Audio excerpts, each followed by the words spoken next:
அதாவது ஓவியா, விருதுநகர் அருகே உள்ள கட்டனார்பட்டி பகுதியில் முத்து என்பவருக்கு சொந்தமான வனஜா பட்டாசாலை என்பது செயல்பட்டு வருகிறது.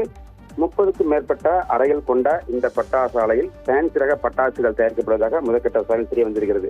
இந்த நிலையில் நேற்று விடுமுறை தினம் இருந்தாலும் சட்டமன்ற தேர்தலையொட்டி விடுமுறை அளிக்க வேண்டிய காரணத்தினால் நேற்று பணி என்பது நடைபெற்றிருக்கிறது. இந்த நிலையில் தொழிலாளர்கள் பணியில் ஈடுபட்டிருந்த போது ரசாயன கலவையில் ஏற்பட்ட உராய்வு காரணமாக வெடி விபத்து என்பது ஏற்பட்டு 4 அறைகள் முற்றிலுமாக சேதமடைந்திருக்கிறது. இதில் சம்பவ இடத்தில் 23 தொழிலாளர்கள் உடல் கருகி உயிரிழந்தனர்.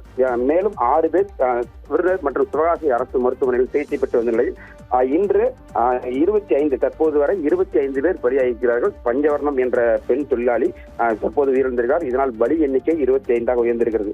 தொடர்ந்து இது குறித்து விசாரணை என்பது நடைபெற்று வரக்கூடிய குறிப்பாக ஆலை உரிமையாளர் முத்துவை தேடி 4 தனிப்படைகள் என்பது அமைக்கப்பட்டிருக்கிறது.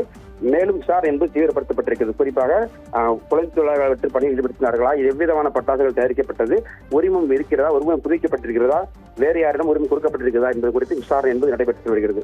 தொடர்ந்து இது குறித்து தற்போது முதல்வர் இரங்கல் தெரிவித்திருக்கிறார்.